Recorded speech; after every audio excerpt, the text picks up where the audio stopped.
So far, we've been working with R all within the console window and only looking in the upper right window occasionally to see what the environment is doing. This is the first chapter. We're going to start looking at how R interacts with the outside world. So the topic is input and output, and I'm going to do a very, very small sampling of some of the things you can do along these lines. If you read in the book or if you read out on the web, there's a lot more that R can do. Let's begin with the scan function. If I use the scan function with no arguments, it's looking for numbers that could be put into a vector. So there's a few numbers and it'll ask for even more. This is the 10th number, so I'll put a few more in. And this is the 22nd. And I can put them in a line at a time if I want, that's fine. But at some point this has to end, and the way you end this is you simply hit return without inputting any number, and it will say we have now set up a vector of 25 observations, and there is that vector. So that's the first way that you can use R to read in values from the keyboard. Now the second way is to read data values from an outside file. Now at this point I need to switch to a terminal window. I am on a Mac machine here, and so this may be familiar to Mac users, but it may not be familiar to those that don't use Macs. But I'm going to use the VI editor and create a file called temp for temporary. If the VI editor is not familiar, a slightly more user-friendly editor is going to be Nano. It's going to look a little bit more like some of the Microsoft editors. But there are a number of others. If you know Emacs or if you know Pico, those are also good editors. So I'm going to go into temp, and I'm going to go I for insert, and I am going to insert some numbers. So I will go 1, 2, 3, 4, 5, make it interesting, 8. So there are numbers that are sitting out in a file right now on the computer.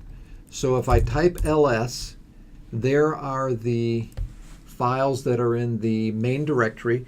And if I want to take a look at temp, I can type in more temp, and you will see there are the 8 numbers that I have keyed into a file named temp. Once again, if you're on a Microsoft machine, this will be done in a different fashion, but the different fashion will probably be best using Notepad rather than WordPad. WordPad will occasionally put some characters in there that you don't want in your file, so you're probably better off using Notepad if you're doing this on a Microsoft platform.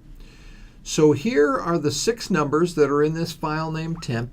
And now what I'm going to do is I'm going to go back into R, and I'm going to try to read those. So I will read those into a vector called Y. And the way you do that is you again use the scan function. Scan is very versatile. But this time you put in the name of the file that you're going to read from.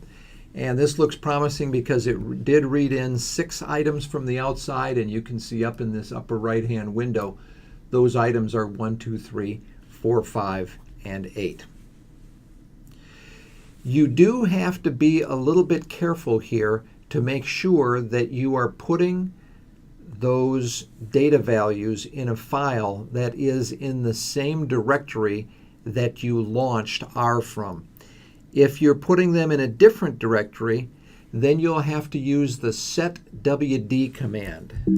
So that is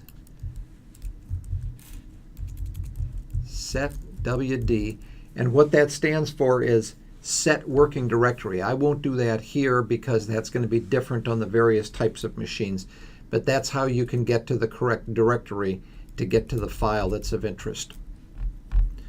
Another thing you can do is, let's say those 6 numbers up there, instead of being read into a vector Y, we want to read them into a vector or a matrix Z, I could do the following. I could say, I want a matrix, and for the elements of the matrix, I want to scan the file name temp, and this matrix should have 2 rows and 3 columns. And when you do that, there is the matrix Z. In addition to reading, you can also write the output to a file. So I am going to use the sync command to do that. So you can say sync file.name. That's what we're going to send the output to. And then at this point I can say calculate the mean of some vector, and let's use the vector 1, 3, 6, 8, 7. We want to calculate that mean. Normally this would show up on the screen, but it's not being displayed on the screen. Rather, it's being sent to a file that's named file.name. And at this point, if I do sync again, it will stop writing to that file, and now if I were to calculate the mean, it would show up the way it usually does. At this point, we can go take a look at file.name, and that should be written out here, and here it is, file.name. And if I were to take a look at that file with the more command, you would see that that average of 5 was sent out to that file. Lots more in the book, and I'd encourage you to read with it and experiment with input and output on the platform that you're working on.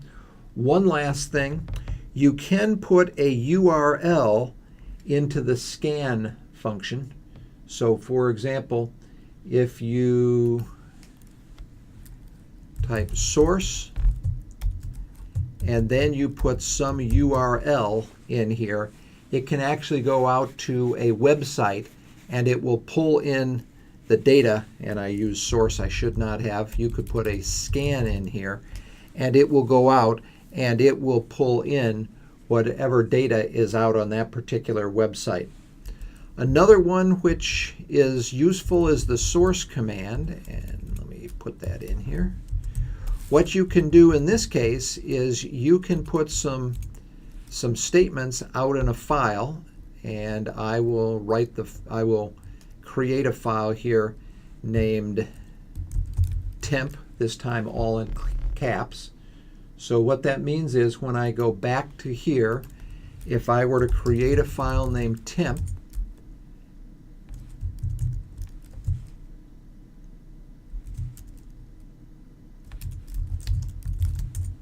I'm actually surprised those are in a file with all caps. Apparently this is not case sensitive.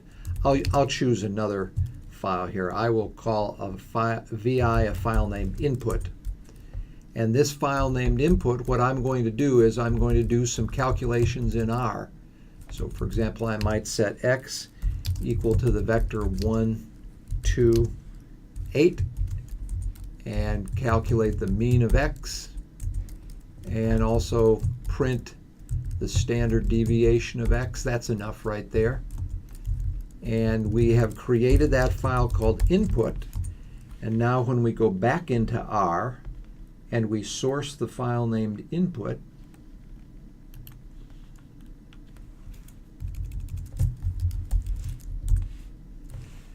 there's what happens. Now it did take in the 1, the 2, and the 8, but when it did calculate the mean, but it didn't display it. That's one thing you realize, that you have to put in the print there when you're sourcing a file to see a particular piece of output. And in this case, you see the 3.78. That happens to be the standard deviation. So once again, go back and practice a bit here with using input and output with R. This will be very platform dependent, so you may need to get some help to get everything to work out.